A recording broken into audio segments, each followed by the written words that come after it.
They said I was nothing, a bankrupt warehouse owner with a mountain of debt. But every empire has a foundation, and mine, it was a hole in the wall. I just had to see what was on the other side. The debt collectors were coming. I was Isaac Holden, and my warehouse was on its final legs. My last credit went to this crate of expired antibiotics. A desperate play for a desperate man. I didn't have a plan. I just had the goods and nowhere to put them. Bram, my warehouse floor manager, walked in. His coveralls were ruined with grease, just like my outlook. He told me the bank's men were parked out front, counting the minutes until they could throw us out. I told him to lock the front and leave me alone in the back. He looked at me like I was losing it. I went to the back room, a space nobody had touched in decades. And there, suspended in the center of the dark, was a rift. A ripple in reality. I didn't think. I just pushed the crate of medicine through. It vanished. Not destroyed. It just passed through the barrier. A second later, a heavy pouch tumbled back out onto the concrete. Glittering, shimmering dust. I'd seen pictures of mana in textbooks, but this was the real deal. Ether dust. Enough to power a city block, traded for cheap pills. The debt collectors could wait.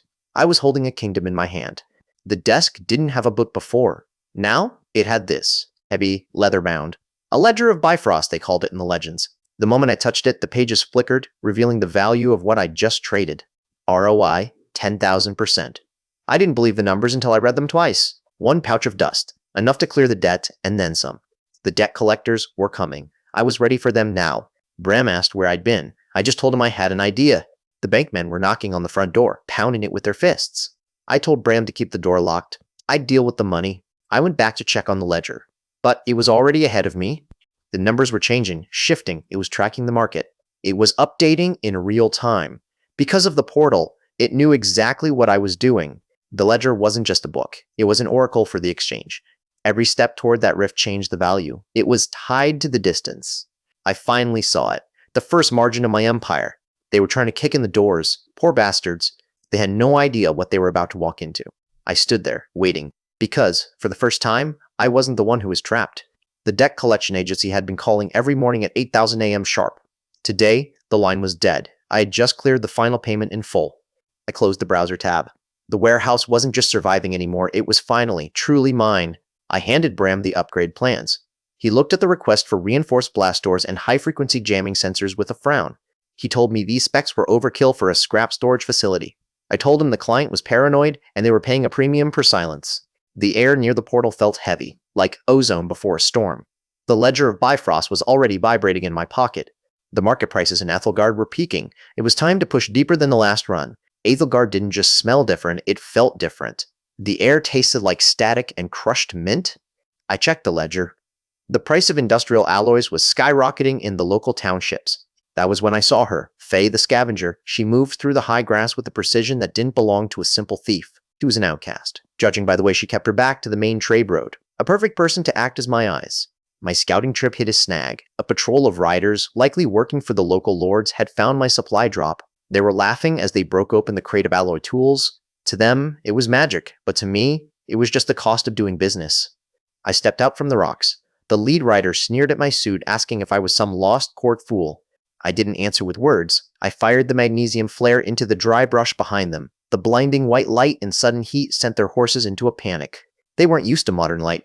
They were terrified of the burning star. By the time they regained control, I was halfway back to the portal. I didn't lose a single tool. But now, I knew. They were watching the trade routes. The return on that run was insane. The ledger lit up like a Christmas tree. I had cleared more value in 3 hours than the warehouse had made in 3 years. I grabbed a handful of the crystals. They felt warm, and for once I finally felt in control. I wasn't the only one who felt it. Far away, Lord Malachi stood in his spire. He felt the ripples in the mana flow. He didn't know what it was yet, but he knew something was breaking his world's order, and he was already starting to look for the source. The disturbance wasn't natural. It reeked of something foreign, something that didn't belong in Ethelgard. He gave the command without saying a word. Find the source, and bring it to him, broken or alive. I was just checking the ledgers for the next shipment. I had no idea that half a world away, a storm was already gathering. Lord Malachi was hunting for me, and the hunt had only just begun. The ruins in Ethelgard were dead silent. Too silent. I adjusted my suit, the fabric feeling out of place against the mossy stones, then spotted her. Faye was backed into a corner, breathing hard, while 3 of Malachi's enforcers blocked the only exit. Dorian stepped out from the back, his hand resting on the hilt of a blade that looked like it had tasted blood recently. He wasn't just searching for loot, he was hunting. Faye didn't beg. She just gripped her apron, knuckles white, eyes locked on the mercenary's throat. She was waiting for the opening, but there wasn't one. I had to move, or the investment was dead before it even started. I didn't use a sword. I pulled a compact, high-intensity flare from my kit, a piece of earth tech. I tossed it high, over the roof. The blinding magnesium light hit the damp air and exploded in a white sun. They screamed, not in pain, but in confusion. To them, it wasn't a flare, it was a falling star. I stepped out, grabbed Faye's arm, and hauled her into the dense brush. She didn't fight back. She knew who helped her. We stopped in a hollowed-out tree. Her breath was ragged. I didn't give her a pep talk.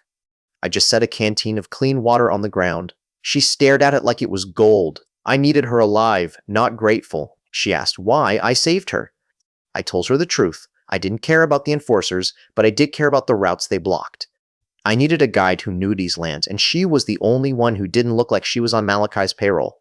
She looked at me, then at the book. She had the look of a scholar who knew exactly what she was seeing. That was the point. I offered her a contract, not a favor. Safety, food, and a cut of every trade that passed through our hands. Back at the site of the flare, Dorian stood over the scorched grass. The soldiers were still shaking, but he wasn't. He knelt, fingers tracing a small hard object left in the dirt. It was a fragment of my tactical flare casing, modern, machined steel. He hadn't seen metal like this before. No magic rune, no smith's mark, just perfect, impossible smoothness. He looked toward the deep woods, right toward where I'd vanished with Faye. He knew now. This wasn't magic. It was something else entirely. I didn't know he had it. I was already miles away, going over the routes with Faye. She had a memory for paths that the ledger couldn't replicate. I had my logistics, and now I had my scout. The price for this world was getting higher, but so were the margins. I checked the ledger one last time before heading back. A tiny pulse of gold. The deal with Faye had just registered as a net positive gain for the expansion. The gate was open. Everything else was just a matter of price. The ledger sat on the workbench, its gold script pulsing with the rhythm of a heartbeat. $500,000 in gold now sitting in the hold. But it was dead weight. Gold didn't pay for industrial-grade steel or the permits Bram kept asking about. I needed cash. Real, laundered currency. I had a name, and he was supposedly the only one with the stomach for off-the-books inventory. The meeting point was a rusted-out shipping container in the derelict docks. I saw him leaning against a stack of crates, wearing a velour tracksuit that cost more than a month of my storage fees. On. He looked me up and down, his eyes snagging on my suit like he was appraising a cut of meat. A crooked smile flickered across his face, oily and entirely too confident. He called me the warehouse guy, asked if I'd finally managed to scrape enough off the floor to bother him. He didn't know he was talking to his new landlord. I opened the briefcase. The crystals shimmered, bathing the alley in an eerie, soft blue light. Jovan's greed kicked in instantly. He tried to cut the exchange rate by 60%. He said the market was flooded. A lie. My ledger showed 3 separate buyers within a 10-mile radius desperate for this exact signature. I let him finish, then I laughed. Jovan's smile vanished. 2 of his goons stepped out from behind the containers, lead pipes in hand. He told me I was making a mistake. He told me the warehouse didn't have to burn. I didn't blink. I told him he had 10 seconds to choose, sell at my margin, or find out exactly how much his protection cost when I stopped funding the piece. His eyes darted. He knew I had the upper hand. He caved. The ledger updated in real time as he confirmed the transfer. Millions in wire transfers to untraceable accounts. I walked away without looking back. He was my dog now. I got back to the warehouse hours later. Bram was there, covered in grease, installing the new biometric locks. He asked me where I'd been. I just told him the market was moving in our favor. Miles away, in a tower of glass and steel, a server rack blinked. A red light flared. The system had finally caught the signal. Someone was looking for the warehouse. Petra Cosgrove didn't have to look for long. The alert traced the surge to the docks, then back to the facility. My facility. She tapped her screen, and the warehouse coordinates solidified. She whispered a name, and a team was already being mobilized. I was still celebrating the ledger's profit margin. I had no idea the hunter was already on the scent. The data wasn't lying. My screen showed an energy fluctuation consistent with a tier in local space-time. Most CEOs would call this a sensor error. I'm not most CEOs. I watched the numbers tick up again. Something was happening in that warehouse, and I was going to find out what. The profit margins for the last shipment of mana crystals were staggering. I slammed the ledger shut. $750,000 was just the start, but the more I made, the more I felt eyes on me. I checked the perimeter cameras again. Nothing but empty pavement. Dorian didn't move. He crouched behind the rusted corrugated fence, watching the warehouse door. This wasn't the forge or a fortress. It was a bizarre construct of brick and metal, humming with an energy that tasted like ozone. He clutched his hilt, waiting for the god of this metal to emerge. He caught a glimpse of a delivery crate. It looked like the steel from the last batch he'd scavenged, but here it was stacked in neat, precise columns. No magic, no runes, just industry. Dorian squinted. It didn't make sense. Why build a temple for such ordinary trash? My security monitor chirped. A motion sensor near the east fence triggered. Not a stray cat. A person. I grabbed the industrial-grade taser from the drawer. My heart didn't race, it slowed down. Whoever was out there, they had just crossed a very expensive line. I stepped out into the night air. Dorian was standing by the fence, caught in the beam of the security light I'd just manually triggered. He looked surprised, but not scared. That was his first mistake. I didn't need to ask who sent him, I already knew. He told me he was just curious about the steel. He asked if I was a mage. I almost laughed. I told him he was trespassing on private property, and that the next thing he touched wouldn't be a piece of steel, but the barrel of a reality check he couldn't survive. I fired the taser into a rusted trash can. The discharge was deafening, crackling with arcs of blue light that made the air smell like burned copper. Dorian jumped back, his eyes widening. He'd never seen a spells that required no incantation, just a pull of a trigger. Dorian didn't wait for a second discharge. He vanished into the tree line, not looking back. He knew when he was outmatched. I watched him go, then turn to the warehouse. He would tell Malachi, and Malachi wouldn't be able to stay away. I walked back into the warehouse and locked the heavy bay door. The silence felt different now. The warehouse was no longer just a place to store goods. It was a front line. I needed more than a taser. I needed walls, steel, and a reason for them to fear the owner. Back in Ethelgard, Dorian knelt before Lord Malachi. He described the lightning and the cold metal. Malachi didn't shout, he didn't threaten. He just traced the silver crest on his mantle, his dark eyes fixed on the horizon, already calculating the cost of this invasion. Malachi stood up. He had dismissed the threat before, but the metal had finally become an insult he couldn't ignore. He told his retinue to prepare the carriage. He was going to see the source of this blasphemous metal. He was going to see it burn. The black sedan stopped at the warehouse gate. It wasn't the delivery I'd been expecting. Petra Cosgrove stepped out, her heels clicking on the cracked pavement. She didn't look like an auditor. She looked like a predator closing in on wounded prey. I grabbed my suit jacket, smoothing out a wrinkle. I had to look like a man struggling to keep his lights on, not a kingpin of two worlds. If she smelled even a hint of real value, she wouldn't leave until she tore the place apart. Petra walked through the sliding doors like she owned the land beneath them. She surveyed the stacks of empty pallets and rust-covered equipment with a sneer. I met her in the center of the floor, forcing a smile that felt like sandpaper. She didn't waste time on pleasantries. She told me the energy fluctuations near this building were an anomaly that defied standard power grids.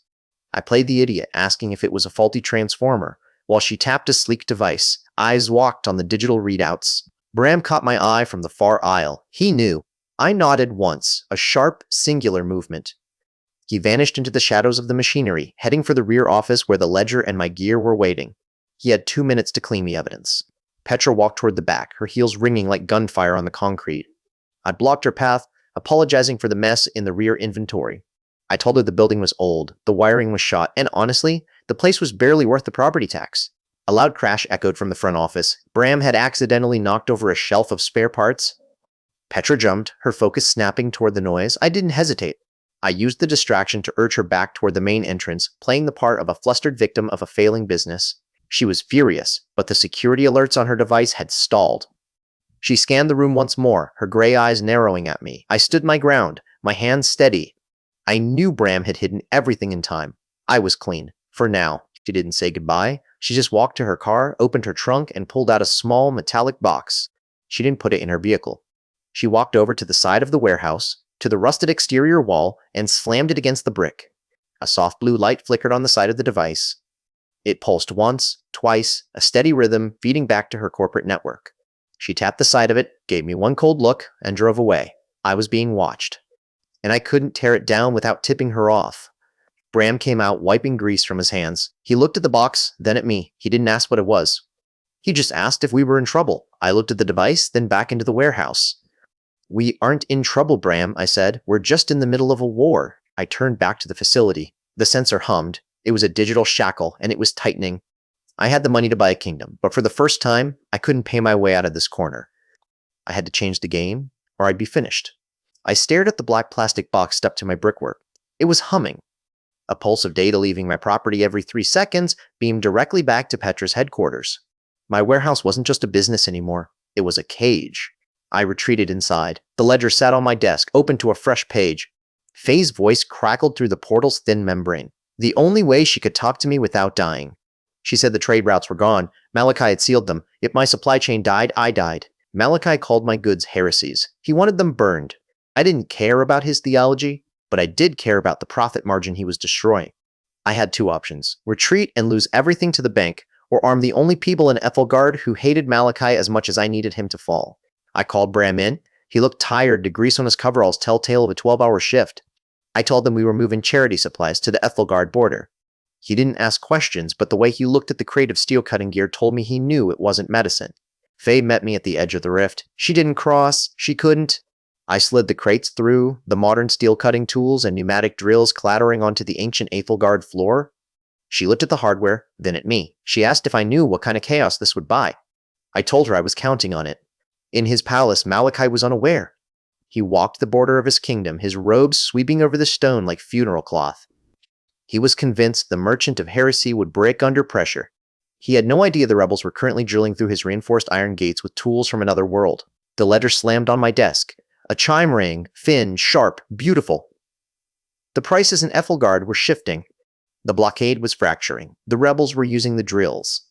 They breached the first checkpoint within 20 minutes. I'd never seen a graph spike that high, that fast. Petra's sensor pinged red. She was at her terminal, staring at the data. She knew something was happening.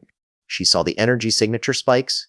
She didn't know it was a revolution. She just knew her prey was making moves she couldn't account for. She started making calls. Back in Ethelgard, Dorian found the wreckage of the checkpoint. The steel gates weren't just opened. They were decimated by power tools he'd never seen before. He touched the jagged metal edges. The merchant wasn't just shipping metal, he was shipping the future. And he told Malachi exactly who to blame. Malachi didn't retreat. He went scorched earth. He ordered his personal guard sorcerers capable of turning stone to ash to the border. The rebels had won the skirmish, but they weren't prepared for a literal magical firestorm. I checked the ledger again. The numbers were dropping. The stakes had just tripled. My phone buzzed. It was an encrypted notification. Petra's corporate network was searching for a source of power that didn't exist in her database. I realized then that I wasn't just fighting for market share anymore. I was fighting for my existence against 2 gods who wouldn't stop until they found the hole in the wall. The border exploded. Faye sent word. The rebels were cheering. They'd broken the blockade. But behind the smoke, I saw them. Malachi's elite sorcerers dressed in white gold, marching right into the zone. The trade route was open, but the war had just followed them through the door. The rebellion had pushed Malachi's forces back, but the horizon was bleeding iron and magic. His elite sorcerers weren't retreating. They were marching. A non-stop glowing tide coming for the one thing that shouldn't exist, my portal. Faye stood by the gate, her hand hovering over the stone. She told me the guards were spent. We'd broken the supply line. But these elites, they had centuries of raw mana to burn. I told her to pull the rebels back. Now, we couldn't hold this line. Back on Earth, the warehouse felt smaller than ever. Crates were stacked to the ceiling, floor to roof. Bram was running on caffeine and pure nerves. He looked at me, his eyes rimmed with red, and asked when the next truck was coming to clear the back. I didn't have an answer. Miller leaned against the break room door. The local union representative. He didn't care about logistics or the ether dust. He cared about the odd hours and the trucks moving at 3 a.m. He asked what kind of scrap required that much secrecy. I just handed him a heavy envelope. Miller weighed the envelope in his hand. He wasn't subtle. He said he'd heard rumors of companies sniffing around the warehouse, and that official oversight was becoming a headache. He wanted a bigger slice of the pie to look the other way. I felt my grip tighten on the ledger under the table. The ledger manifested, the gold script pulsing against my palm. The profit margins were dipping as the Earthside demand saturated. If I didn't move the stock now, I'd be underwater by Friday. I took the risk. I opened the trade route to the secondary sector. The secondary sector was a volatile pit, but it was the only way to clear the floor. I committed to a high-risk delivery of ether dust. If it landed, I'd have the liquidity to bribe everyone on the board. If it failed, I was bankrupt before the week was out. Miller came back. Again. This time he didn't want an envelope. He wanted to see the warehouse manifest.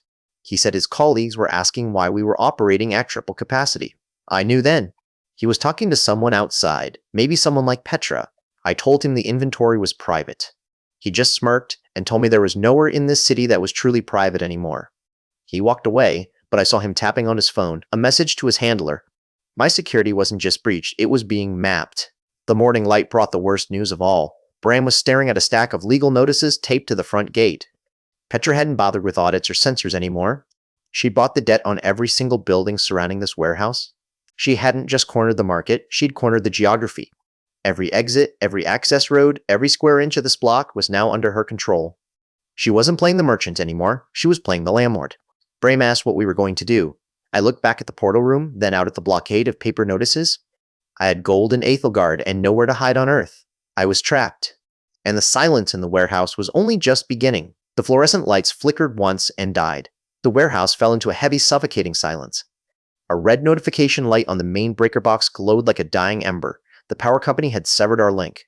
They were finally cutting us off. Bram stood in the shadows, his face pale. He pointed at the dead computer screens. Without the grid, the ledger on my desk remained dormant. I didn't need the machine to know the cost. Every hour without power meant rotting inventory. I didn't waste time cursing the landlord. I reached into the crate of raw mana crystals I'd pulled from Aethelgard. I wired a small cluster directly into the main auxiliary generator. The machine groaned, shivered, and then a roar of steady power flooded the grid. The surge was immense. It wasn't just electricity, it was raw Aethelgard energy bleeding into the Earth grid. I watched the power meter spin past the maximum capacity rating. It was beautiful, but it was going to scream for attention. Miles away, in her glass-walled office, Petra watched her monitors. The energy grid map pulsed with a sudden, violent blotch right where my warehouse sat. She didn't look angry. She looked like a predator who finally had the scent. I had to move. Playing the victim was a losing strategy. Bram watched me as I pulled up the land registry. If she wanted to corner me, she'd have to fight the owner of every inch of dirt around this place. I started drafting the bids. Jovan took the suitcase. Inside were enough raw crystals to buy a small fleet. He didn't ask questions. He just grinned, that crooked, oily smile of his, and started making the calls that would turn my liquid assets into land titles. Back at the office, I watched the property map shift color.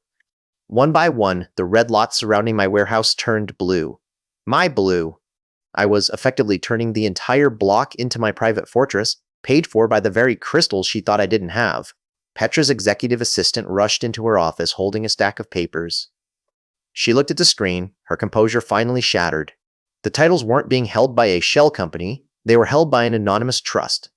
She stood up, her stiletto heels clicking sharply on the hardwood. In Aethelgard, the rift wasn't quiet. It hummed. Dorian stood on the other side, his hand resting on the hilt of his blade. He watched the air shimmer, the boundary between worlds practically vibrating under the stress of my Earthside energy draw. He knew what this was. He waved a signal to his men. They emerged from the surrounding ruins, a full tactical unit armed with blackened runic steel. They didn't care about trade routes or supply lines. They were here for the throat of the beast. The heavy warehouse doors groaned, then they exploded inward. Dust and metal shards filled the air. I reached for my taser, but they were already inside. The breach had started, and there was no going back. The steel door buckled inward. Dorian's men weren't professionals, they were ghosts. I saw the hydraulic piston hiss as they forced the frame. Bram grabbed the tripwire handle. I didn't say a word. I just nodded. The chain pulley system snapped. A half-ton pallet of scrap metal swung down exactly where they stood. They screamed, a sound that echoed off the high warehouse ceilings. It wasn't tactical perfection, but gravity always wins. Dorian leaped back, his boots skidding across the concrete. He saw me standing there, my hand on the ledger. He didn't know what it was, but he knew I was the reason his team was bleeding. He raised his suppressed rifle, eyes burning with hate. A stray bullet shattered a mana crystal casing on the workbench. The room erupted in a shockwave of violet light. It wasn't an explosion, it was a rip in the air. The warehouse walls groaned, and the floorboards split under the pressure of too much magic in too small a space. Bram pulled me behind a support beam, just as the ceiling light dropped. His face was pale, covered in soot, but he wasn't looking at the exit. He was looking at the rift. He knew. We were both in too deep to ever come back. Dorian's men were retreating, dragged back by their own fear of the shifting rift. I walked out into the open, the ledger humming against my ribs. I picked up a dropped tactical radio. It was still hot. I checked the frequency. I had them. The raid was over. The warehouse looked like a disaster zone, but the ledger was glowing. My profit margin calculation had just spiked. The intelligence I'd gathered on Dorian's supplier? It was worth more than the warehouse ever was. I called Bram over. We looked at the map I'd recovered from the comms hub. It wasn't a local warehouse security grid. It was a layout of Petra's private sector. She wasn't just watching us, she was building her own way in. While I worked the numbers, sirens began to wail in the distance. The police were coming for the terrorists, not knowing the war was being fought across a different plane of existence. I smiled. Let them search. There was nothing left to find. Back in her tower, Petra didn't blink. Her drone feed was grainy, a fluke signal from the warehouse perimeter, but it caught the light. A flicker of something golden and impossible. She stared, her finger hovering over the playback button. She hadn't just seen a warehouse, she'd seen the crack in the world. I was already drafting the paperwork for the buyout of the security firm she used. She thought she was watching me? She didn't realize she was now my primary investment. The game had shifted. I wasn't just a merchant anymore. I was the one setting the prices for our collective survival. I closed the ledger and looked at the rift. It wasn't just a hole in the wall. It was a golden ticket to own this entire city. The drone had been silent. A hovering insect in the rafters. Bram pointed, his finger trembling. I watched the live feed on my monitor, Petra's profile, that cold gray gaze staring right at the rift. She knew. The game of shadows was dead. A heavy knock echoed through the warehouse, not the sound of a raid, but a delivery. I opened the side gate. A man in a tailored gray suit stood there holding a thick, embossed envelope. He didn't say a word, just handed it over. I read the first page. It was a purchase agreement. The entire industrial block bought out by a holding firm I knew was under Petra's umbrella. 24 hours. That was the eviction window. She wasn't just investigating anymore, she was my landlord. I slammed the ledger onto the mahogany desk. Gold script pulsed in the margins, real-time data showing the projected cost of the block against the crystal output. I looked at the numbers. It was a fortune, yes, but it was also a fortress. I dialed Jovan. He picked up on the first ring, his voice dripping with nervous sweat. I didn't beat around the bush. I asked him if he knew who handled the debt shadowing for the local holding firms. He hesitated, then gave me a name. Outside, a line of black SUVs arrived. Petra's land acquisition team. Men in tactical gear, not police private security, fully armed. They cordoned off the block, cutting my supply truck access. I stood by the window and watched them roll out the caution tape. Bram was pacing behind me, his hands stained with engine grease. "We're out of time, Isaac," he said. "They're going to hit the power grid." I turned to him. "Let them. We're moving to emergency systems tonight." The ledger flipped open to a map of the block. I saw it. Structural weak points in the foundation. Petra didn't know these old floors couldn't hold the weight of her specialized moving equipment. If she tried to evict me by force, this building would become a tomb. They banged on the main gate. The lead security agent demanded access to inspect the compliance issues. I held the gate chain in my hand. "Compliance?" I yelled back. "You have no warrant, no authority, and no invitation. Leave." The junior agent, an anxious kid, started flipping through his binder, clearly confused by the legal status I cited. I rattled off the specific debt shadowing violation. He froze. He didn't know I knew. The leverage wasn't just in the floor. It was in their paper trail. The lights didn't flicker, they just died. The hum of the facility stopped, leaving us in near total darkness, save for the blue glow of the rift. 24 hours remained. The siege had begun in earnest. I walked to the main gate and through the deadbolt. It was a criminal act, a declaration of property war. I turned to look at the portal one last time, listening for the sound of the next knock. It didn't come from the security team. It came from the front door. I peered through the reinforced slit in the gate. It wasn't Petra's heavy-set bailiffs or a police cruiser. It was Councilman Halloway, adjusting his tie in the pouring rain. A desperate, sweating man who lived for the exact kind of loophole I needed. I slid the gate open just enough to let him slip inside. He looked like he'd been run through a meat grinder coffee stains on his silk shirt, eyes darting toward the shadows. He didn't come here to serve an eviction. He came to sell his soul. I laid the ledger on the desk, the physical weight of my leverage. $35,000 for a signature. He didn't even look at the check. He just pulled a stamp from his coat and hit the stay of execution decree on the dotted line. It was mine. The heavy rhythmic slamming of the gate outside announced them. Petra's private security detail, 3 black SUVs blocking the approach. They weren't here to talk. They had bolt cutters, heavy boots, and a corporate mandate to see me on the pavement. I opened the wicket door, the paper firm in my hand. The lead bailiff reached for my collar, his face a mask of corporate arrogance. I held up the stamp. The red ink was still drying. I told him he was trespassing on protected municipal property. Bram was already stacking crates, his face smeared with grease. He didn't ask how I bought the time. He just pointed at the reinforcement steel he'd scavenged from the back lot. We turned this place into a bunker. Not for the law, but for whatever was coming after. I retreated to the rift. The Ethelgard merchants were waiting, as always. I pushed the latest load of refined steel through the portal 4 pallets. The air shimmered. The gold exchange confirming in the ledger before the final crate cleared the gate. I refreshed the ledger. The chime echoed through the quiet warehouse. The profit margin was widening, the scarcity index in Ethelgard was spiking, and I was the only supply line left standing. Every decimal was a war chest for what came next. The bribe was just a delay. I knew it. Petra didn't play by the rules of the city council. She bought the council. I needed leverage that couldn't be stamped on a piece of paper. I needed to be the one who made the rules. A signal pulsed from the portal. Faye, she looked frazzled, eyes wide with genuine terror. She didn't waste time on pleasantries. The blockade had shifted. Malachi wasn't just patrolling the routes anymore, he was gathering his entire host. She whispered the name. Malachi? He'd traced the magical residue to the rift's origin. The army wasn't coming for trade, they were coming for the source. They were going to raze the warehouse to the ground to excise the heresy. The message was clear. Lord Malachi was no longer hiding his movements. His army was on the march toward the source of the magical steel. My fortress was about to face a war on two fronts. I didn't reach for the ledger. I reached for my gear. Bram dropped the tablet on the loading dock. His hands were shaking. Malachi's vanguard had bypassed the northern ridge. 12 miles. That was all the time we had left before his army reached the warehouse door. My defenses were paper. I needed a real wall, and I needed it yesterday. I didn't answer him. I just grabbed the heavy duffel bag and headed for the back room.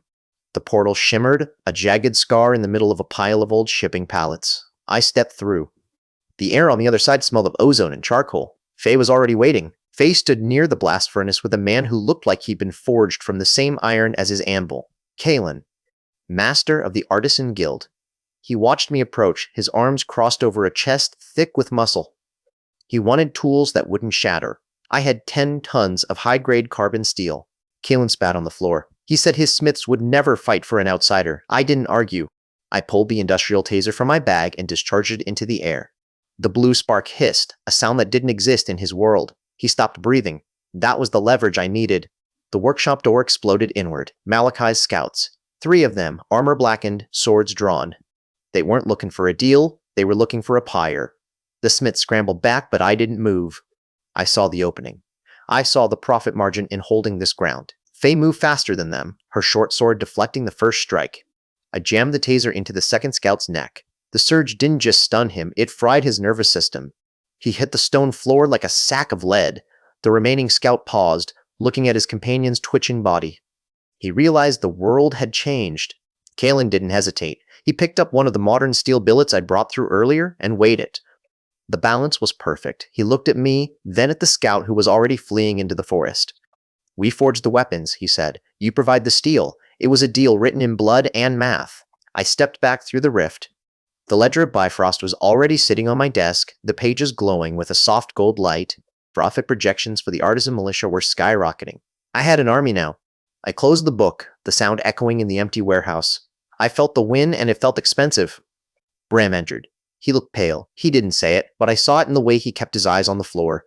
Petra had stopped playing with zoning laws. She'd gone after the power grid. "The main lines are being severed, Isaac," he whispered. "All of them." The overhead lights hummed once, sputtered, and died. Darkness crashed into the room, heavy and absolute. I didn't need to check the switches to know it was permanent. Petra had finally cut us off. We were floating in the middle of a war zone with no power, no light, and a deadline that just turned into a heartbeat. The perimeter fence groaned. Sparks rained down from the gate, housing a rhythmic, grinding metal-on-metal scream. Her demolition team. They weren't breaking in, they were peeling the warehouse open like a tin can. I checked my taser, then looked at the rift. I had enough power for one last surge, but the army I'd just built was on the other side. I walked toward the gate, the darkness swallowing my footsteps. Petra thought she was stripping away my resources. She didn't realize that in the dark, the people who know the layout best are the ones holding the knife. I smiled. She wanted a fight? I was about to give her a war. The sparks showered down like golden rain as the security team cut the hinges. The metal groaned and gave way.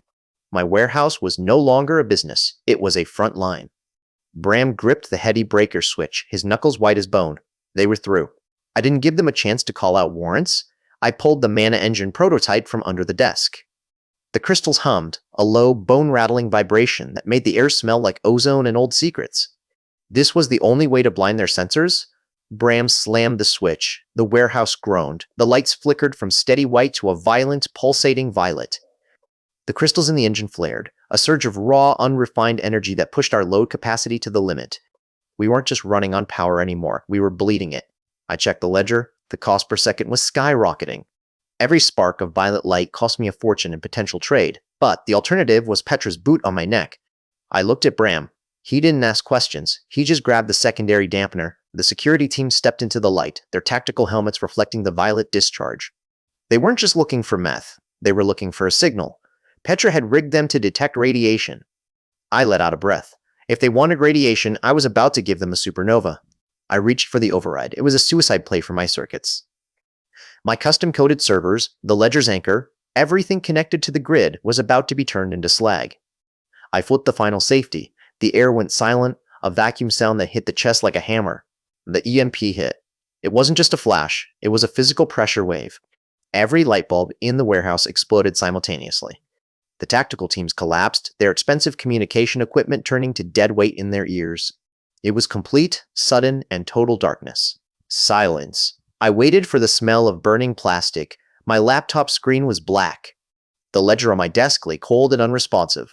I'd fried my own brain to save my skin. With outside, the security team was retreating, their gear acting like bricks in their hands. I heard Petra's voice through the open wall screaming at her men. She couldn't understand why the equipment failed. To her, it was a glitch. To me, it was the price of survival. She didn't know yet that she'd lost her best asset, her ability to see what I was actually hiding. But the victory felt like a trap. The energy dump hadn't gone unnoticed. The air outside felt charged.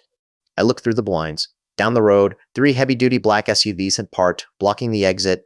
They weren't from the conglomerate. Their gear was cleaner, harder. They were professionals, and they were looking for a specific frequency of electromagnetic resonance. I knew that frequency. My engine had just broadcasted it to the entire city. My own defense had just painted a target on my back for the feds. I backed away from the window and turned back to the ledger. The golden text was flickering. It wouldn't hold. The portal was safe, but the warehouse was surrounded. It wasn't Petra anymore. It was an agency I couldn't bribe. I had until dawn before they knocked. What was my price now? They didn't announce themselves. 5 black SUVs formed a barricade across the main gate.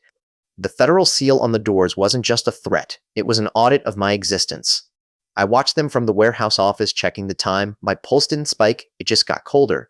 Bram stood beside me, his hands shaking just enough to notice. He had the keys to the portal room in his pocket, clinking against his belt. I didn't tell him to stop. I told him to lock the back gate. If they got through the front, I needed the silence to matter. I needed the leverage. I called Yovan. The line crackled, heavy with the sound of a man trying too hard to sound casual. I didn't let him finish his excuses. I told him the supply was dry not because it was gone, but because I said so.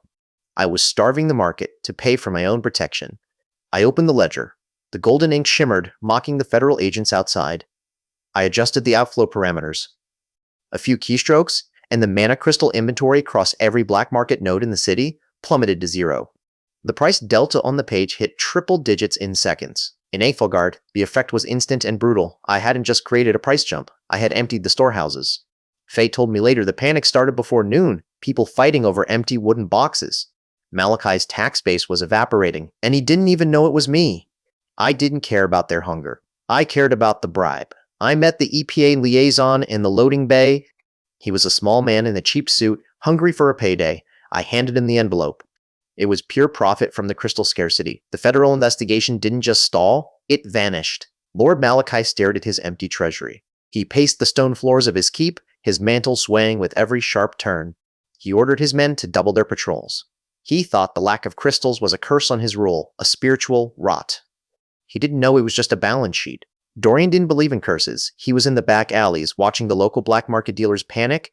They were talking about the supplier, a phantom trader who had suddenly changed the flow of the entire continent.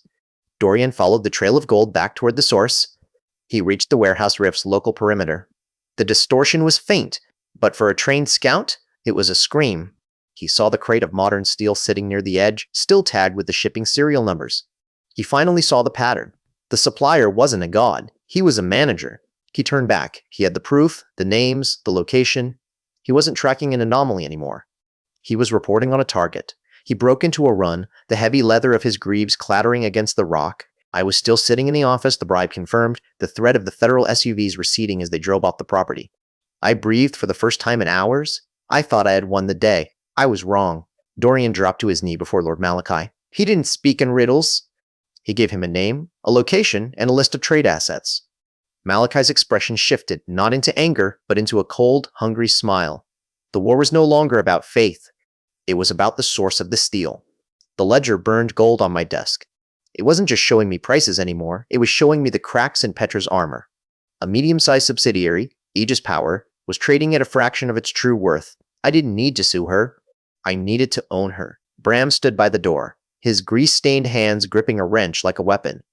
He asked me if I was insane, spending millions we'd just laundered. I didn't look up. If we didn't own the infrastructure, we'd always be the prey. This wasn't spending, it was purchasing insurance. I logged into the terminal. The stock index crawled across the monitor, a slow blue pulse. I triggered the buy order. Not a small, retail increment, but a tidal wave of capital. The cursor blinked once, confirmed the transaction, and the screen turned red with incoming volume. I was finally moving the pieces. The board meeting was supposed to be a routine check-in for Petra. I watched through a remote feed as her directors stared at their tablets. The ticker was going wild, numbers climbing at a rate that defied their models. They looked at each other, panic rippling through the mahogany-paneled room. They couldn't explain the buying pressure. Petra didn't blink. She sat at the head of that table, watching the stock price climb. She didn't look angry. She looked like a hawk spotting a movement in the grass. She tapped the table, a rhythmic, sharp sound. She was hunting for the origin of the capital. Back at the warehouse, the final notification chime echoed. I had it. 51%. The board didn't know who bought the shares, only that the company was no longer theirs to manage. I closed the terminal, the silence of the warehouse feeling like a kingdom. Miles away, Lord Malachi paced his throne room. Dorian kneeled before him, confirming the source. He'd traced the mana market instability to the warehouse. Malachi wasn't just annoyed anymore. He was a god whose temple had been defiled. He gave the order to march. The gate was about to get a lot louder. I didn't know about Malachi yet. I was too busy auditing the subsidiary files. Bram walked back in, dropping a stack of manifests. He warned me that the sudden activity was drawing local eyes. Someone had seen the shipping containers arriving at the portal. The walls were feeling thinner every day. Petra's analysts finally cracked the shell company facade. They traced the acquisition back through a chain of digital blind alleys until they hit the primary buyer. The terminal at her headquarters pinged. She read the name on the screen. She didn't call the police. She didn't call her lawyers. She just went quiet. She opened a separate secure channel. A man answered, face obscured by shadow. She didn't mention money or markets. She gave one address, one name, and a directive that would make a warlord blush. Remove him, she said. No paper trail, no witnesses. I was checking the ledger for the next Aethelgard trade when the warehouse power dimmed. Not a fluctuation. A total, systematic kill. Outside, the sound of tires screeching against wet pavement broke the silence. These weren't federal SUVs. These were darker, faster, and they were already moving. Bram reached for the crate of tasers, his breath hitching. I pulled the ledger tight to my chest. It wasn't the law that was coming for me anymore. It was an industry liquidation team. The front door of the warehouse groaned as they forced the locks. The trade war was over. The shooting had begun. The front gates didn't stand a chance. Petra's men were professionals. They moved in precise, rhythmic formation, tactical flashlights cutting through the warehouse gloom like razors. I watched the monitors from my desk. They were 5 minutes from the inner sanctum. I didn't feel fear. I felt a cold, calculated relief. They hit the motion sensors, and the automated turrets I'd wired into the grid finally woke up. The sound of high-frequency buzzing filled the air, followed by the systematic, rhythmic thud of non-lethal shock rounds. Petra's team was trained for human error, not for a warehouse that fought back on its own. In the chaos, someone else had slipped inside. He didn't move like Petra's men. He was silent, fluid, keeping to the deeper shadows of the storage crates. Dorian. He'd found the back route. I saw him on the secondary camera, moving toward the rift. He had no idea he was walking straight into the trap I'd set for him. He reached the portal room, but Faye was already waiting. She didn't announce herself. She just stepped out, a jagged piece of scrap steel in her hand. Dorian didn't have a chance to draw his blade before she swept his leg, slamming him into the cold, unforgiving floor of my facility. I walked into the room, my dress shoes clicking against the concrete. Dorian looked up, his jaw clenched, eyes darting to the portal. He looked like a man expecting an executioner. I didn't give him one. I pulled up a folding chair and sat down, letting the silence hang until he finally started to sweat. I showed him the inventory, not the weapons, but the medicine. Antibiotics, vaccines, clean water filtration tablets. I told him what they did. He'd never seen a world where a simple infection didn't end in a funeral. His resistance didn't break it, evaporated. He was looking at miracles, not trade goods. I asked him if Malachi offered this. I asked him if his lord gave a damn about the people coughing their lungs out in the gutters of Ethelgard. I didn't need to answer for him. His eyes told the story. He'd served a tyrant who kept the world dying to keep it obedient. I was offering a cure. Dorian finally looked at me, really looked at me. The mercenary was gone. He asked what I wanted. I told him the truth. Malachi's control was bad for business, but his collapse would be worse. I needed a double agent. He needed a reason to choose a future where he could actually survive. We drew up the map. I gave him the coordinates to a fake tunnel entrance 3 miles from here. Malachi would waste his resources digging through solid rock, and I'd have the time I needed to secure the real rift. Dorian looked at the map, memorized it, and tucked it into his tunic like a sacred scroll. Before he left, Dorian stopped. He grabbed my arm, his grip tighter than it needed to be. He told me the fake intel wouldn't keep Malachi away for long. He said the warlord was planning a reality-shattering ritual at the portal, a way to collapse the rift and everything attached to it. He was coming to do it himself. He vanished into the dark before I could ask for more. I stood there, looking out at the night. The warehouse was quiet, but the air felt heavy. Malachi wasn't coming for money. He wasn't coming to steal. He was coming to erase the bridge I'd spent my life building, and he was bringing an army to do it. I went back to my desk. I picked up the ledger. It was cold to the touch, and for the first time, it was glowing with a harsh, flickering light. Malachi's ritual was already putting pressure on the rift. The market indicators were erratic. The end was coming, and I had to decide what it was worth to stop it. The lobby of the conglomerate felt like a mausoleum. Polished marble, hushed voices, and the weight of billions in stolen capital. I adjusted my cuffs. Today, the skyscraper would become a tomb for Petra's career. My ledger of Bifrost was burning a hole in my inner pocket. The projected ROI of this hostile takeover wasn't just money, it was safety. I walked past the security turnstiles, my pass clearing without a blink. They had no idea they were letting a wolf into the fold. I pushed open the boardroom doors. The conversation died instantly.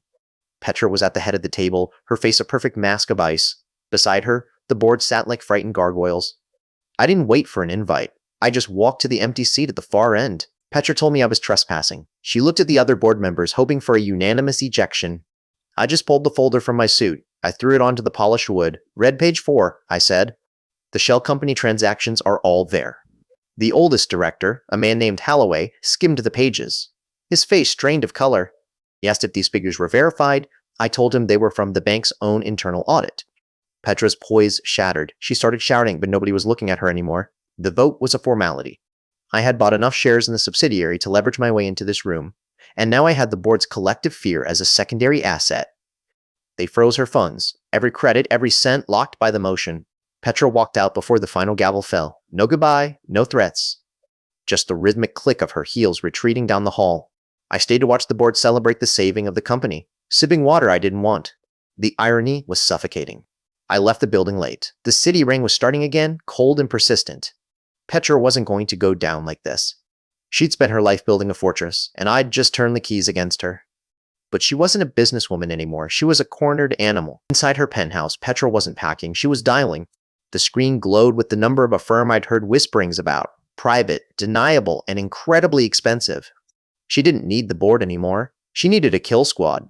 I walked into my own office. Bram was waiting, his coveralls smelling of machine oil. He handed me the ledger. It was vibrating. A warning or a demand. I didn't care. I opened it to the first page and slammed my palm on the desk.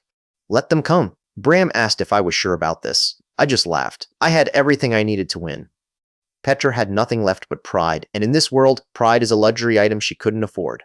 Outside, in the dark loading bay, a black van pulled up. Not corporate security, not police, just silent armored figures. The siege had begun. I didn't need to see them to know they were here. The ledger told me the value of my life had just plummeted, and the cost of defense was about to skyrocket. Petra's office was empty. The board was in shambles. But she wasn't crying. She was tapping a rhythm on her phone, waiting for the line to connect. Her voice wasn't shaky. It was cold steel. I didn't hear what she said, but I saw the response. Or rather, I felt it. Captain Vane, a man who built his reputation on burning bridges, nodded. He was going to war. For her. And I was the target. Back at the warehouse, the air felt electric. I'd won. The boardroom fell, Petra was out, and my margins were climbing. I poured a glass of scotch, watching the ticker go up. $1 billion is a nice round number. Bram kicked the door open. No knock. Just a look on his face that turned my stomach. The ledger wasn't just flickering. It was burning, a deep, angry gold. The numbers were spiraling out of control. Faye caught up to him. She didn't say it. She just laid the runic tablet on the desk. It was a mirror of my ledger. Malachi and Petra were talking, not through words, but through a bridge of their own making. The math was impossible. Malachi's magic was acting as a network layer for Petra's encrypted tactical data. They weren't just attacking, they were integrating, my world and his becoming a single, coordinated kill box. They arrived at midnight. Not as a company, but as a ghost fleet. Black truck silent, lights off. Then, the rift in the back cracked. It wasn't the usual soft hum. It was a scream of folding reality. Dorian came back, not for me, but to open the gate wider. His eyes were hollow, glowing with Malachi's command. He didn't speak, he just dropped the seal. The walls didn't stand a chance. Bullets started hitting the metal corrugated walls. Tactical suppression fire. They weren't trying to breach. They were just keeping my head down while the rift did the real work. I felt the floor shake. I pushed Bram into the server room. Faye was already there, holding the line with a barrier of light. But the light was dimming. The mercenaries had EMP emitters, and they were feeding the rift raw electricity. I stepped to the window. The perimeter was crawling with tactical teams in black, while the rift behind them glowed like a dying star. I held the ledger. It was burning a hole in my hand. They hadn't come for the warehouse, they'd come for the end of my world. I looked at the ledger one last time. 0. Everything was worth 0. If I survived, I'd have to build something new from the ash. The warehouse groaned. Not from the load, but from the breach itself. Concrete dust fell from the rafters like winter snow. I didn't have time for a plan. I had 5 minutes to force 2 armies to destroy each other, or lose everything. I slapped the ledger against the mahogany desk. It burned gold, the ink scrolling in frantic streams. The portal wasn't just open, it was hitting overload. If I didn't dump the pressure into the mercs, the rift would detonate the whole block. I shouted over the din. Bram. He was at the breaker, face smeared with engine oil, fingers dancing over the conduits. He didn't look at me, but he nodded. He knew the drill. Keep the front gates locked, wait for the surge. Faye was holding the loading dock. She looked like a ghost against the violet light of the rift, holding a crystalline moored staff. Soldiers from Ethelgard were pouring through, their blades drawn, but they stopped at the edge of the warehouse, confused by the modern hum of our machines. The PMC mercs pushed into the main floor, their laser sights cutting through the dust. They didn't see the magical breach yet. They only saw a warehouse full of high-value inventory. I pulled the lever. The automated security field flickered, then died, pulling the mercs deeper toward the loading bay. Then, the collision. Malachi's men roared, slamming into the PMC line. Lead met mana shields. The mercs opened fire, shredding the ancient banners of the warlord. I watched the ledger numbers tick up. They were destroying each other's value. It was beautiful. I didn't stop them. I let them bleed each other out. Every time a merc fell, I salvaged the gear. Every time a soldier died, I reclaimed the crystals. The ledger scrolled faster. ROI was hitting 300% for the cleanup costs alone. But the portal didn't stabilize. It screamed, a sound like grinding glass. The violet light became blinding, and then the air, it started to change. The scent of ozone and rot filled the bay. Something was coming through that wasn't a soldier. I grabbed Bram. We had to seal it. Not the room, the rift itself. I dumped every ounce of energy from our Earthside grid into the containment nodes. The warehouse lights dimmed, then shattered. We were fighting in the dark, save for the rift's growing, hungry pulse. The surge hit. A shockwave of pure mana slammed into the mercenaries, folding their armor like paper. Malachi's soldiers fared no better, vaporized by their own reckless intrusion. They died because they were too greedy to realize they were pawns in a market they didn't understand. The smoke cleared, but the silence was worse. The portal didn't close. It hung there, a wide, weeping tear in reality. Faye stepped out from behind a crate, her hand shaking as she pointed at the floor. 1C. Vines, glowing alien vines were crawling across the factory floor, drinking the concrete. I lifted the ledger. It wasn't showing prices anymore. It was showing the map of the surrounding city, and it was turning violet. I wasn't a merchant anymore. I was an accidental colonist, and I had just opened the door to the wrong world. Blue light hissed from the loading dock, eating into the concrete. Thick, glowing vines twisted through the cracks in the ceiling. The floor tiles were already bowing. The warehouse wasn't just leaking, it was being consumed from the inside out. I grabbed the heavy volume from my desk. The pages flipped themselves, the gold ink burning against the parchment. It didn't want more gold or more crystals, it screamed for mass. Specifically, thousands of tons of inert, lead-dense refuse to choke the rift's growth. Bram stared at the proposal I'd printed. He looked at the trucks lining up outside, then back at me. I was calling every favor in the industrial district. We were going to swallow the city's trash and dump it into another dimension. The owner of the local disposal outfit didn't ask questions. He just wanted the cash. I tapped my card against the terminal, draining nearly every credit I had left. If this didn't plug the leak, I was finished. A heavy, rust-colored truck rumbled into the yard, followed by 3 more. The stench of industrial solvents and treated garbage hit us instantly. It was toxic, heavy, and exactly what the rift required to weigh itself down. Just as the gate opened, a sleek black sedan screeched to a halt. Henderson, the city's lead inspector for hazardous materials. He stepped out, adjusting his glasses, looking at the mountain of waste like he'd just found a gold mine. He demanded to see the permits for the disposal. I kept my face neutral, even though the rift behind me was vibrating so hard the windows rattled. I pulled out my wallet. It wasn't about the law, and he knew it. Henderson counted the stack under his jacket. He smiled, that greasy, thin-lipped smile of a man who just bought his next vacation.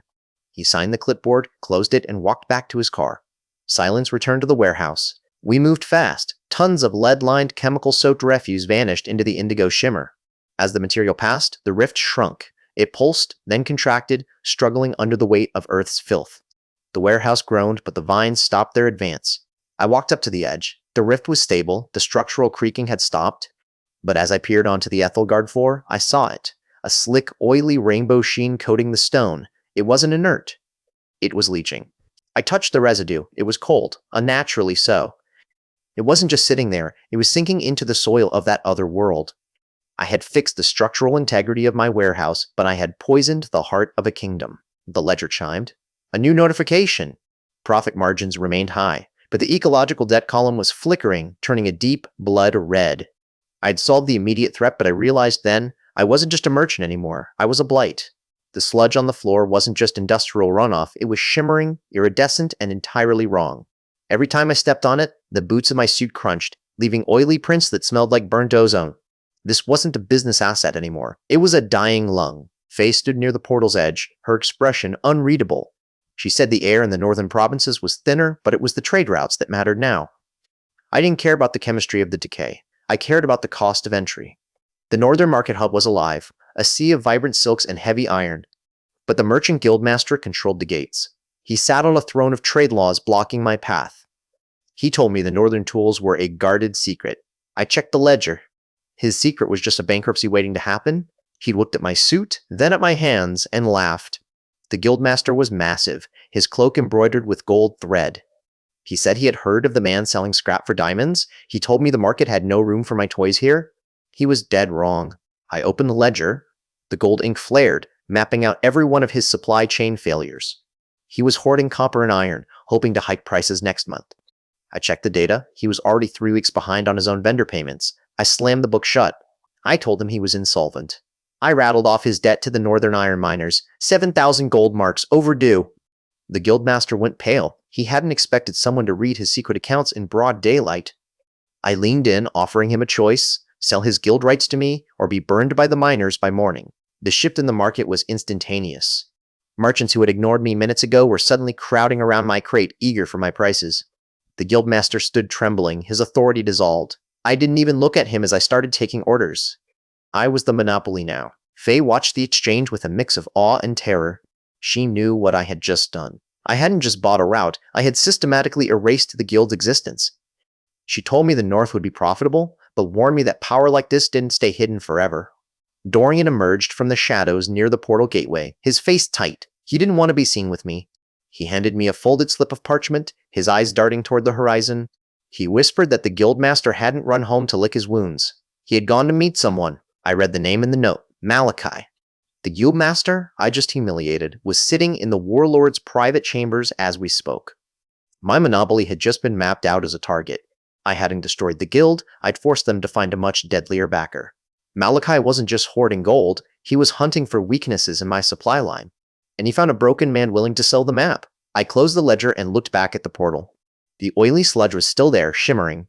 I wondered how long it would be before the war returned to my warehouse floor. I turned away.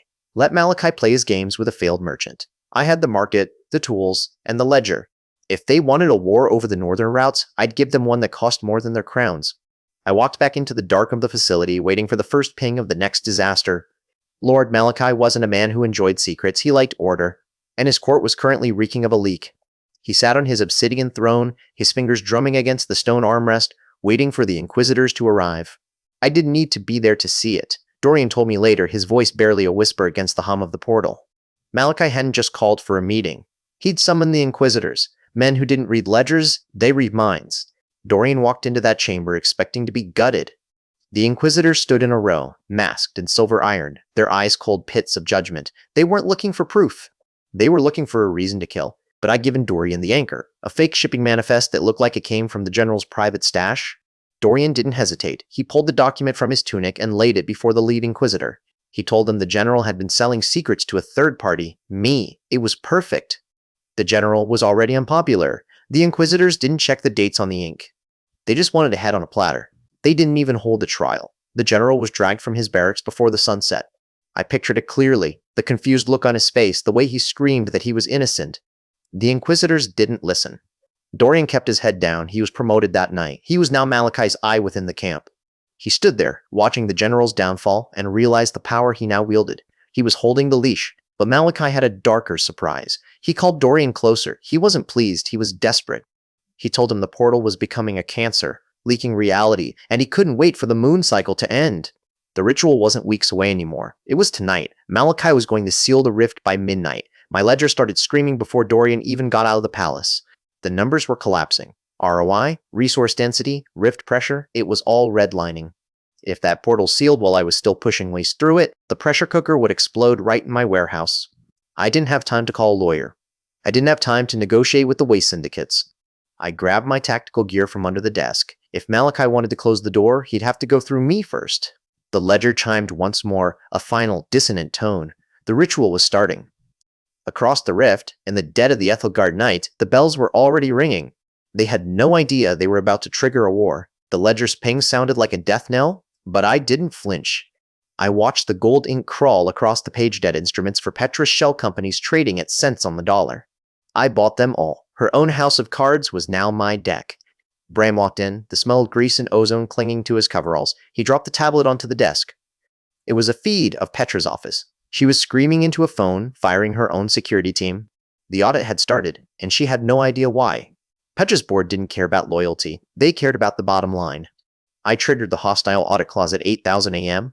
By 9,015, her personal secretary was in my DMs begging for a severance package. I offered something better, a ticket out. Sarah arrived an hour later. She looked like a ghost, eyes darting toward every shadow. She was Petra's best tech consultant, the one who built the drone network tracking my facility. Now, she was just an asset I'd acquired. She handed me a physical drive. I didn't need to ask if she'd copied the keys. She wanted to hurt Petra as much as I did. "You don't understand," she whispered, staring at the portal's shimmering edge. "She didn't just want to buy you." She was never going to leave any of this standing. I plugged the drive in, the ledger flickered, decoding the file. A wireframe mesh appeared on my terminal, a grid of autonomous drone flight paths converging on my facility. They were already calibrated, armed, and waiting for a signal. The head of security had arrived. He didn't bother with a warrant. He kicked the side doors open, 3 tactical teams flanking him. They were here for the servers, here to scrub the evidence of their failure. I stepped into the light, hands in my pockets. I didn't yell, I didn't run, I tapped the override key on my phone. The warehouse fire suppression system triggered, not water, but a dense, suffocating cloud of fire-retardant foam that coated their sensors. I heard them coughing before I even spoke. Even with the foam, they were pressing forward. These weren't regular guards, they were Petra's cleaners. Sarah gripped my sleeve, her face pale. "The signal," she said, her voice shaking.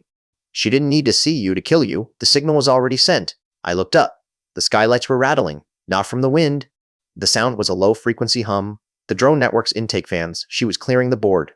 She didn't care about the asset anymore. She was destroying the entire block. I checked the ledger one last time. ROI, negative. But the portal remained open. I didn't come here to win the business game anymore. I came here to survive the corporate fallout of my own success. "Move," I told Sarah, grabbing her arm. "We aren't staying for the opening." The roof finally gave way. The first missile hit the main structure. As the warehouse disintegrated into dust and burning metal, I caught one last glimpse of the portal glowing, stable, and completely indifferent to the destruction of the world it had just ruined. The first blast didn't shake the building. It turned the air into a concussive hammer. I hit the floor before the roof even groaned. Bram was shouting over the roar, but the sound was just thin static against the falling steel. I grabbed Bram by the collar, dragging him toward the back storage bay. The drones weren't just hovering, they were surgical. They knew exactly where the rift anchor was. They weren't trying to capture it anymore. They were trying to erase it. My ledger flickered on the desk, the ink boiling into golden runes as the facility collapsed. It didn't care about the building or the debt. It was tracking the market value of the silence that followed the next impact. I realized then that to the ledger, the warehouse was just an unnecessary friction point. I told Bram to get to the extraction point while I pulled the core manifests. He didn't argue, he just ran. The floor buckled under my boots, and I saw a fragment of the wall give way, revealing a concrete staircase that wasn't on any floor plan I'd ever seen. There wasn't time to explore. A fresh volley of shells shredded the rafters. The roof wasn't just collapsing, it was vaporizing. I turned back toward the rift. It stood alone, a shivering vertical line of purple light in the center of a crater, perfectly untouched by the carnage. Bram caught up to me, his face smeared with soot dragging our remaining supplies. He looked at the rift, then at the sky where the drones were circling like vultures. We had seconds, maybe less. But we had the core inventory. I didn't try to stop the building from falling. I stopped trying to save the warehouse when I saw Petra's logo on the drones. I realized she didn't want the tech. She wanted to be the only person in the world who didn't have to compete with me. I remembered what Sarah had said about the drone encryption. I pulled her key from my pocket.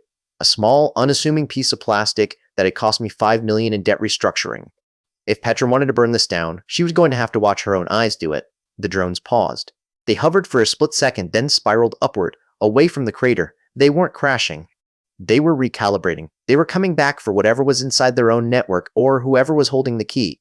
The warehouse was gone. Just a pile of twisted girders and melted plastic. The ledger felt heavy in my pocket, the golden weight of it pulling at my coat. I looked back at the portal, then down at the stairs hidden beneath the floor. We had nowhere left to go but down. Bram asked if we were finished. I didn't answer. I just watched the portal ripple as the wind rushed through the exposed crater, carrying the scent of sulfur and ozone. We hadn't lost. We'd just been evicted from our own reality. I realized the true cost of the ledger's final calculation. It wasn't about what we had built. It was about what was left when everything was stripped away. And as I stared at the exposed rift, I knew it wasn't just a gate. It was an anchor, and it was waiting for us to descend. The warehouse was gone. Just a crater of twisted rebar and broken concrete. The rift hung in the center of the debris, humming, completely exposed to the cold evening wind. I wasn't losing this. It was the only thing I had left. I opened the ledger. The pages usually glowed when profit was near, but now they were a frantic, bleeding gold. It didn't care about the bankruptcy. It wanted a void crystal. According to the text, it was the only way to anchor the portal before it drifted and collapsed. I pointed to the spot where our main exit used to be. Bram was already dragging the heavy pallets to the edge. I told him to hold the perimeter. If Petra's team circled back, I needed to know before they saw the rift. Faye was waiting for me at the rift's edge. She'd been watching the readings since the collapse.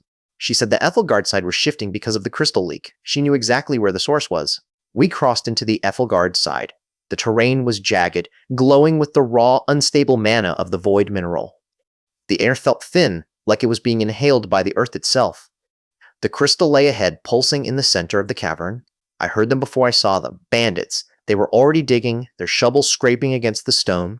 They didn't see the risk. They just saw money, and they were standing directly between me and the anchor. I drew the taser. I didn't want to fight. I wanted the mineral. I moved fast, Faye covering my flank. I took the lead bandit down with a single charge to the chest. He didn't even scream. The others hesitated. I pried the crystal loose. It was colder than ice. The ledger burned in my pocket, the number shifting as it accounted for the value. I held it up. It was heavy, humming with raw power. We made it back to the crater.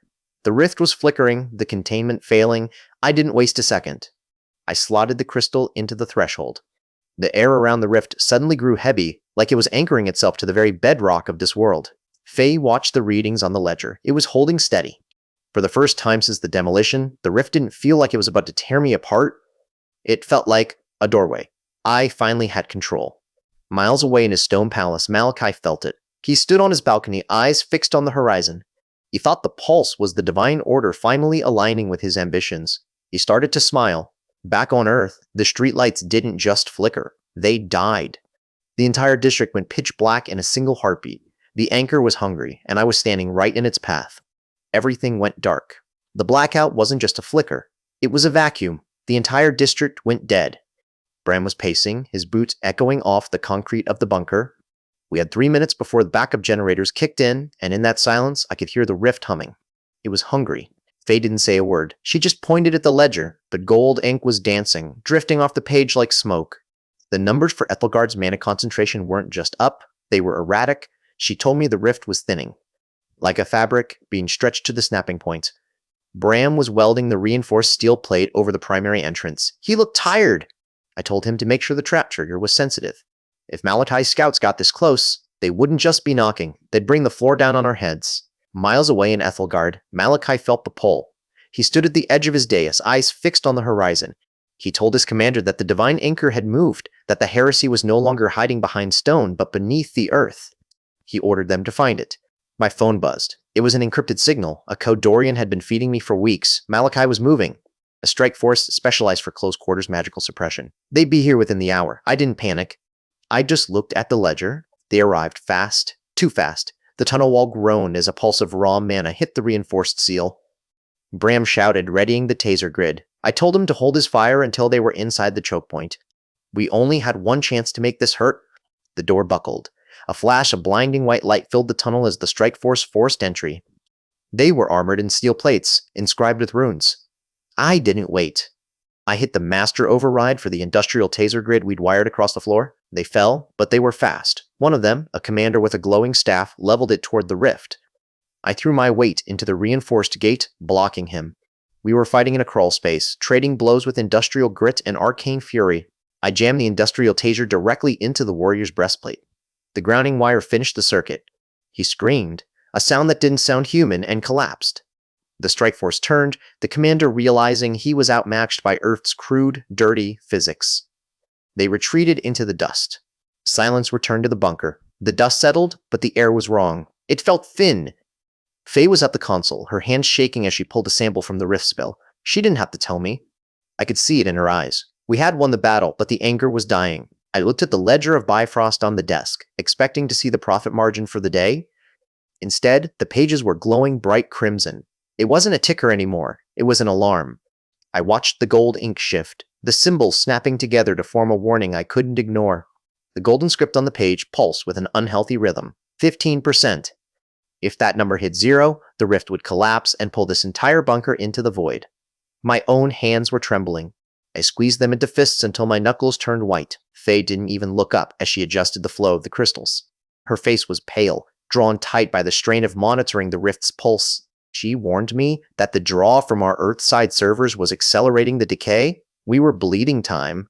My screen flickered. A sudden, massive sell order for mana crystals hit the exchange. It wasn't organic. It was a calculated dump, millions of units sold in seconds, designed to crater the price. Petra was trying to suffocate me in real time. Most would panic. I just smiled. This wasn't an attack, it was an invitation.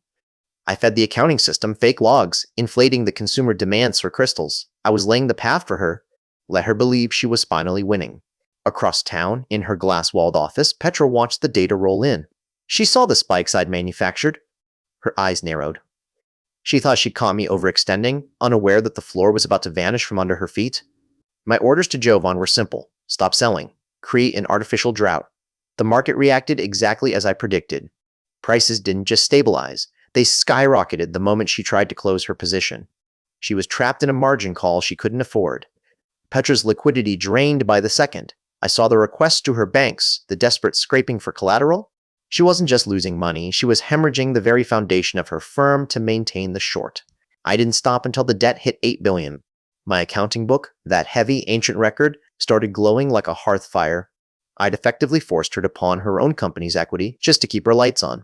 She was bankrupt in every way that mattered. The room fell silent. I had won. But then my phone buzzed. A message from an unknown number. It wasn't a bank notice. It was a picture of my bunker.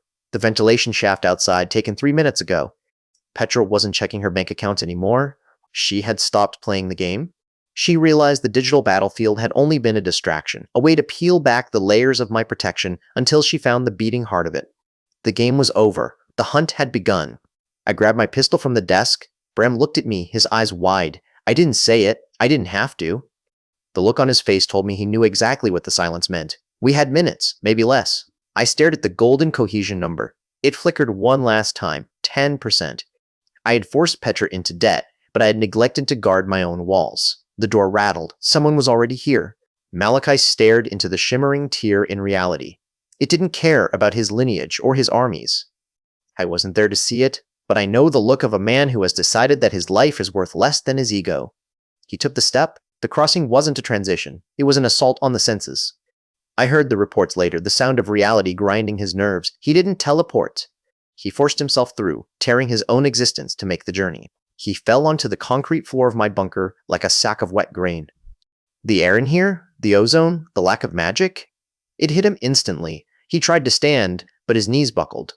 A warlord, brought low by a few molecules of nitrogen and oxygen. I didn't rush him. I let the atmosphere finish the job. I stood by the controls, my taser gripped so tightly my knuckles turned white. He looked up, his eyes darting around, searching for a divinity that didn't exist down here. He spat a curse at me, his fingers weaving a complex pattern in the stagnant air. Nothing happened. No spark, no shockwave. Just the faint hum of the bunker's ventilation system. His jaw dropped.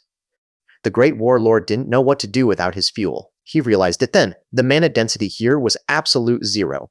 He wasn't a god anymore. He was just an old man in fancy clothes, leaking energy until he faded. I finally spoke. I asked him if he enjoyed the silence. He didn't answer. He laughed. A dry, cracking sound. He said I thought I was clever, but I was just a blind rat in a maze. He told me the lady in the power suit, Petra, had been writing to him, offering him the world if he just held the gate open for her. Petra, of course. She'd always hated being the second smartest person in the room. I didn't flinch. I told him he should have checked the market value of her promises. She was broke, and she was desperate. And desperate people make fatal mistakes.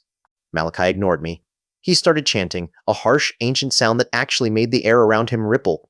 It was drawing from his own life force. He didn't care about the toll anymore. He was going to burn us both, right here. Outside, the heavy blast doors began to groan. I heard the synchronized crunch of tactical boots on gravel. Petra wasn't just writing letters, she was knocking. Her team was here, and they weren't going to wait for an invitation. I turned to Malachi, then to the door. I had a warlord casting a death curse in my living room and a corporate hit squad at my door. I actually smirked. I scanned the ledger one more time. The profit margins on this specific clusterfuck, absolutely astronomical. The power flickered once, then died. My monitors went black. The only light was the pulsing purple death aura in Malachi's hands and the blinding tactical flashlights now sweeping through the breach in the wall. The chaos was officially here. The lights didn't just flicker, they died. A suffocating, absolute silence followed. My eyes fought to adjust as the bunker lost its hum, replaced only by the faint, jagged rhythm of my own breathing. They'd cut the main lines.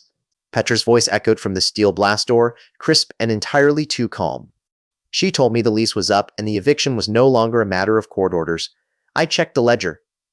The numbers were shifting, the stability was plummeting. A few feet away, Malachi was a frantic mess. He was weaving a ritual that usually set the air on fire, but here, it was just stuttering, cold energy bleeding into the floor. He looked at his hands, then at me, pure panic in his eyes. I didn't cower. I slammed the ledger shut, and the sound echoed like a gunshot. The gold symbols flared across my desk, illuminating the room. I told them both, "Kill me," and the portal collapses. Watch your empires die with me. I wasn't pleading. I turned the ledger. I showed them the numbers, the accelerating decay of the rift. Petra's eyes widened when she realized her corporate salvage was already worthless. Malachi went pale. He finally grasped that his supply chain was tied to my heartbeat. Petra asked if I was bluffing. Her voice had lost that bite. It was just desperate now. She knew the market better than anyone. She saw the logic of the collapse.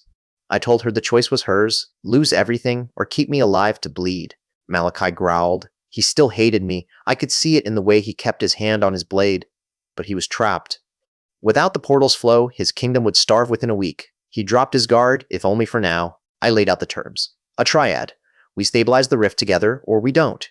Petra provides the logistics to bridge the power gap, and Malachi secures the Ethelgard side from further Holy's intervention. I was the arbiter. I was the only one who knew the ledger's code. Petra finally nodded. It was a jerky, reluctant movement, but it was enough. She pulled her tactical team back from the door. Malachi just stood there, breathing hard, his aura dimming further. The deal was struck, forged in the heat of a failing world. I sat back, the ledger heavy on my knees. I had them, for now. They were both tools in my inventory, forced to keep the engine running because they were terrified of what happened if the power went out for good. The triumph didn't last. The ledger pulsed once, twice, then flickered a violent, warning crimson. The text crawled across the page, no longer reporting margins or exchange rates, just one sentence, burning in gold. Total rift collapse imminent. The warning was final. It was a zero-sum outcome. I looked up at them, my new partners, and realized none of us were leaving this bunker alive. We had just enough time left to be buried together. The ledger turned red, not a warning, but a death sentence, total rift collapse imminent. I didn't panic. I just slammed the book shut and looked at them. They had no idea they were already standing in a grave. Petra took a step forward, her heels clicking on the cold concrete. She demanded to know why the air was vibrating. Malachi was already clutching his staff, his eyes tracing the failing containment field. They were fighting over the scraps, not seeing the fire. Petra reached into her coat, pulling out a sleek, metallic sphere. Surveillance tech, disguised. She thought she was being subtle, planting it near the rift's anchor. She didn't realize the ledger had already highlighted the signal output in real time. I stepped into her peripheral vision. That's a nice signal jammer, Petra. Her gaze flickered to me, then to the sphere. I told her if she tried to snoop again, I'd dump her company's private keys onto the open market. She didn't blink, but she withdrew her hand. Meanwhile, Malachi was playing a different game. He knelt by the concrete, tracing runes in the air. He was trying to bind the physical walls to his mana grid. The warehouse shuddered. He didn't understand that he was reinforcing a prison, not a fortress. I walked up and kicked his line of energy. It snapped like a violin string. "Your magic is poison here," I said. He looked up, his face twisted with genuine hatred. He really thought he could just rewrite the loss of my world. Petra and Malachi started shouting. Petra accused him of sabotage. He accused her of technological heresy. It was perfect. They hated each other more than they feared the rift failing. I let them spiral. The more they argued, the more energy the ledger pulled from their presence. The ledger chimed. A massive profit notification. Synergy metrics. Optimal. Their mutual antagonism was literally fueling the portal's stability. I barely contained a smile. They weren't partners. They were the very fuel I needed to keep the lights on. I laid the parchment out on the table, a binding agreement. I told them we needed to sign in blood, or the equivalent of magical intent, to ensure everyone held their position. They looked at it, saw the seals, and didn't see the trap. Dorian watched from the shadows.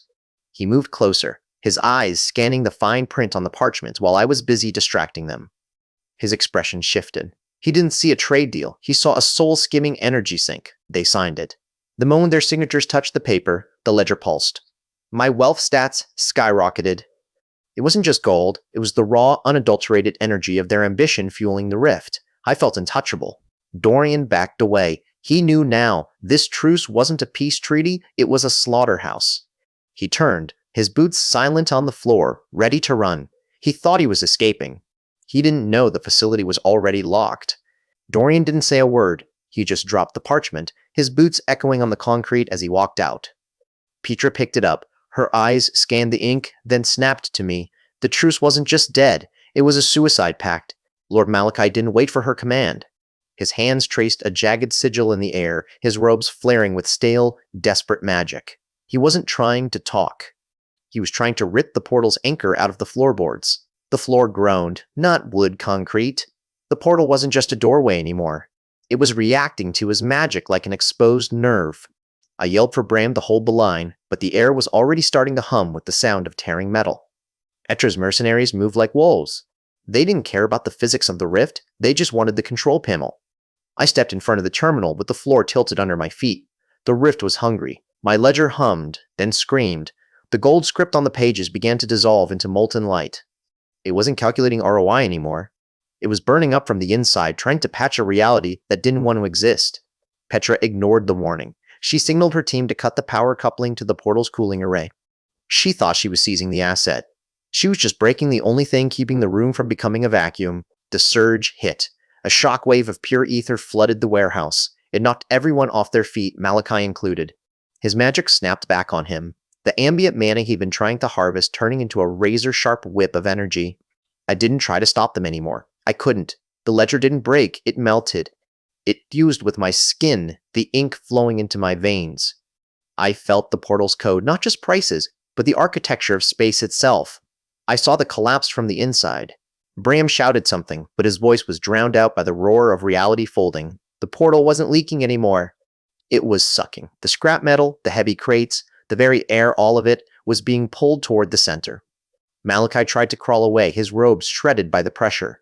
He looked up at me, not with hate, but with pure, unadulterated fear. He realized now, he had spent his whole life ruling a kingdom, and here he was just another weight to be discarded. Petra was already losing her grip on her pride.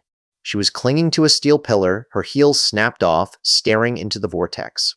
She had gambled her empire on a hole in the wall, and now the wall was gone. I reached out to the void, not to close it, that was impossible. I reached out to rewrite the debt. If the world wanted a catastrophe, it would have to pay the price. The warehouse wasn't just collapsing anymore. It was erasing. Reality tore open like wet paper. The warehouse was dissolving into static, the steel girders warping into raw, screaming energy. I grabbed the ledger. It was the only thing holding its shape in the chaos. Petra didn't see it coming. One moment she was barking orders at her security team, the next, her team was being unmade. I saw her mouth open to scream, but the sound was consumed by the rift. Malachi tried to weave a barrier. He raised his hands, chanting in that ancient, arrogant tongue of his. It didn't work. The rift didn't care about his lineage or his spells. It just swallowed him whole. I felt it. The ledger hummed beneath my hand. It wasn't just accounting anymore, it was a compass in the dark. I commanded it to hold. And the room stopped screaming. We were in the dead zone now, a pocket of nothingness between worlds. Petra was still there, shivering 10 feet away. Malachi was huddled near a drift of cold debris. They were alive. For now. Petra looked at me. She wanted to threaten me. I could tell by the way her jaw set, but she looked at the abyss surrounding us, then back at me. The hierarchy had collapsed. Malachi shouted that I was a heretic, a thief of the divine. I didn't even turn around. I was counting the energy fluctuations. He was a dead battery in a room that didn't accept his currency. I opened the ledger. The page was blank, waiting for a new entry. A toll. Every breath they took in this void cost them a share of their assets. I smiled at the total. I told them. I didn't shout. I didn't need to. The void carried my voice straight into their minds. The market was closed. Everything they owned was currently being transferred to my account in the real world. They were shivering now. The void took the heat out of everything. Petra was on her knees, and Malachi was just staring. They weren't fighting anymore. They were waiting for me to speak. I sent the final prompt. A simple invoice. No threats, no grandstanding. Just the price of their continued existence in a world they tried to burn down for profit and power. The market is closed. You are bankrupt. How much will you pay to live? They were shivering. Two icons of power huddled in the static of the rift void. I watched them from the console. Malachi's robes were graying, and Petra was gripping her handbag like it still held her leverage. It didn't. They were just data points now. I turned to my desk. My terminal was synced to the stock exchange. With a few keystrokes, I injected the code to trigger a massive sell-off of Petra's conglomerate shares. The panic was instantaneous. I watched the graph collapse like a house of cards. The border mines were already lighting up. I picked up the encrypted receiver. The voice on the other end was frantic. A director I'd been courting for months. He was terrified. I told him the price for his company's salvation wasn't money. It was his vote. The debt was cheap. Pennies on the dollar because nobody else wanted the liability of a sinking ship. I bought it all. Every contract, every outstanding loan, every piece of intellectual property Petra Cosgrove owned was now under my personal holding firm. I didn't stop there. I relayed the command to Faye back in the thick of the Ethelgard ruins. She didn't blink. She knew the game. She marched straight into the inner sanctum of Malachi's court, carrying the only news that mattered. She spoke clearly. No bowing, no begging. She told the court that the warlord was gone, trapped in the void, unable to grant them a single drop of mana. The silence that followed was suffocating. She stood there, waiting for them to choose their side. The lieutenant closest to the throne looked at his hands, then at the empty seat. He knew. Malachi wasn't coming back. One by one, the court kneeled. Not to a warlord, but to the person who could keep the supply lines running. Faye held the seal. Back on Earth, I watched the live video feed on my monitor. The takeover was complete. Both fronts. No bloodshed, just a complete and utter liquidation of their relevance. I leaned back, feeling the cold weight of the room finally settle. I pulled up the interface for the void. Petra was still there. I opened the channel, the audio crackling with the distortion of the rift. She knew the game was over. She didn't beg. She just asked what I wanted her to do. I told her to keep the conglomerate running. The public didn't need to know the boss had changed. They only needed to know the shares were stable. She was no longer a CEO. She was an asset under my control. I turned back to the portal. The rift was quiet, no longer tearing at the edges of my reality. It was stable. I had the market. I had the magic. And nobody was left to stop me from setting the price. The ledger manifested again on my desk, the pages flipping to the final entry. Total assets, reality. I slammed the book shut, the sound echoing in the warehouse. Everything had a value.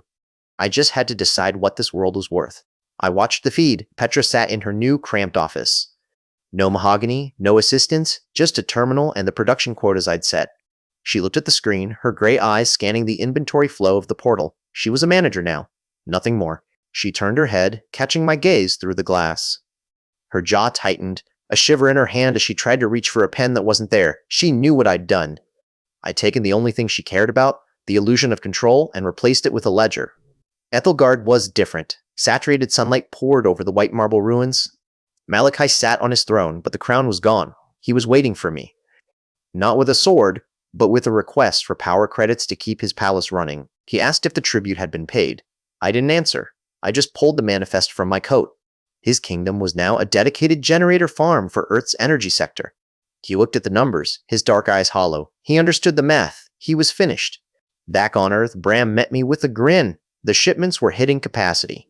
2 worlds, 1 ledger. I checked the balance. 9 billion and rising. I didn't feel anything. It was just a ticker, climbing because I knew how to move the hands. Faye watched from the corner. She hadn't said a word all morning. Her green eyes weren't looking at the profits, they were looking at the piles of ether dust. She looked at me, a silent question in her gaze. I ignored it. I was busy. Malachi demanded to know where the people of his kingdom were going. I told him they weren't people, they were laborers. He lashed out with a spark of magic, but it died the second it hit my containment shield. A waste of energy. A waste of effort. I slid the contract across the desk toward Petra. She didn't look up. She took the pen, her signature trembling against the paper. She was selling her last share of control to keep her office. It was beautiful. My name at the top, hers as a footnote. I opened the ledger. The script hummed. It didn't just show numbers anymore, it showed the flow of reality itself. A masterpiece of accounting. I felt the weight of it in my bones. I was the architect of 2 dying worlds, and I was making them rich. I felt a presence behind me. Faye. She wasn't looking at the numbers. She was looking at the way my hands shook, at the way the room seemed to bend when I turned a page. Her eyes held a reflection I didn't want to see. A monster. She didn't ask for a raise, she didn't ask for a title, she just set her apron on the desk. She said she'd found someone else to help, someone who still believed in something. Then she walked out.